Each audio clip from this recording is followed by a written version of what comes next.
Magandang hapon mga kabayan. Mag-aalauna na mga kabayan. Ngayon bibigyan natin ng pre-ride si Lamam. Galing sa simbahan. Ano kayo, ma'am? ICOC IC. Ayan. Pagkikita na natin sila, yung bibigyan natin ng libreng sakay ngayon. Ma'am, anong pangalan niyo, ma'am? Ako po si Elijah. Elijah. Cadiente po. Taga saan kayo dito sa Manila, ma'am? Taga Makati po. O yun, taga Makati, oh. Single na. Opo, Ayun. single. Ay ngayon, dahil day 16 po tayo, ma'am, sa pre-ride. Ano pakiramdam dahil inupiran ko kayo sa pre-ride? Ay, ang saya-saya po. Kayo po ngayon ang day 16 mula nga ngayon January.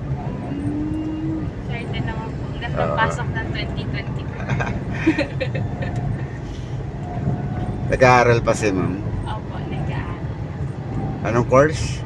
Psychology po. Uy, magaling magbasa ng utak si ma'am. Ay, hindi po. Ay, ganun ba yun? Psychology?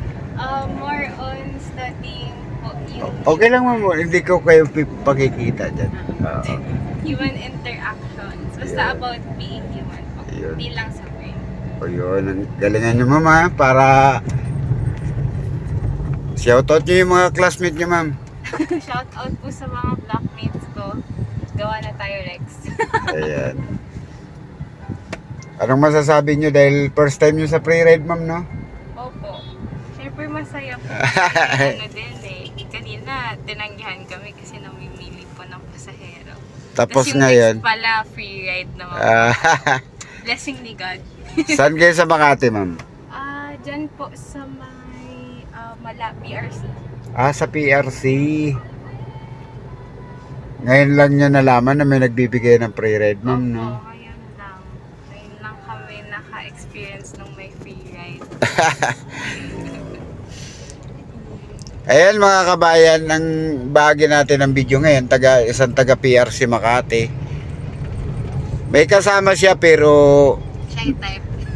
nahihiya po, ayaw magpakuha ng video. Kaya nakapokus lang tayo dito kay ma'am. Ayan. May boyfriend na si ma'am? Wala pa. Kung liligawan kayo, ma'am, anong gusto nyo sa isang manliligaw? Siyempre, gusto ko po malapit kay God. Ayun. Opo. Parang kapatid na yung yung dapat manligaw sa'yo, yung talagang din yung malapit sa church niya na. Opo. Sabi nga, share to blessing lang.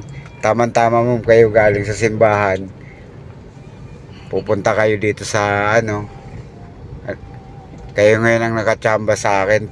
Ang pre-ride kasi, ma'am, alas 12 hanggang 1:00. Oo. Anong masasabi nyo dun sa mga magiging pre-ride ko pa sa susunod na araw, ma'am? Ano po, kasi syempre kayo po nagsishare kayo ng blessings nyo. So syempre, may yung free ride be an inspiration for them to give to others as well. Kasi talaga ako yan nakaka-inspire po yung ginagawa nyo. May mga natutulungan po kayo. Tapos na i-encourage din. So sana po ito ay maging encouragement din sa kanila na magbigay sa iba. Ayun, thank you. Para makita nyo po yung video natin mamaya, i-subscribe nyo na lang yung sa ko para mamayang gabi, kasi hindi ko na iririktang yung i-upload kasi na kami, kaya nagpipicture tayo para yung edit kayo na talaga makita dun sa YouTube. Tapos pag inopen yun, may lalabas na iba, yung intro natin. Mapapanood nyo po yan. Okay po. Ayan, no? Ayan mga kabayan, ang kahapon, shoutout nga pala dun sa isa nating nabigyan ng pre-ride kahapon. Maraming salamat dun sa medyo maraming nag-subscribe sa akin kahapon. Maraming salamat sa suporta ninyo sa akin dahil sana dumating ang araw na na makita ko rin uli kayo pag na-monetize ako. Saan kayo dito banda, ma'am? Dito lang po yan. Dito lang. Ayan, bababa na kayo. Ngayon, ma'am, wala pong bayad dyan. God bless sa inyo. Ingat kayo sa paglalakad nyo. Thank you, Kuya. Ayan. Thank you, ma'am. Thank you. Bye, kuya. Sige po. Ayan, magandang tanghali mga kabayan. Dahil nagbigay tayo ng share. Premier Hospital, alam nyo? Saan po yan, ma'am? Paranaque. Sige lang. Premier Eh, Hospital. dahil nagbigay tayo ng pre-ride ngayon, may pumalit din. Sabi nga, pag mabait siguro, binibigyan tayo ng blessing. Ayan mga kabayan, support na lang po sa video namin. Mamaya, yung binigyan natin ng libreng sakay. Maging maingat kayo lahat. Babay sa inyo, support na lang po sa video.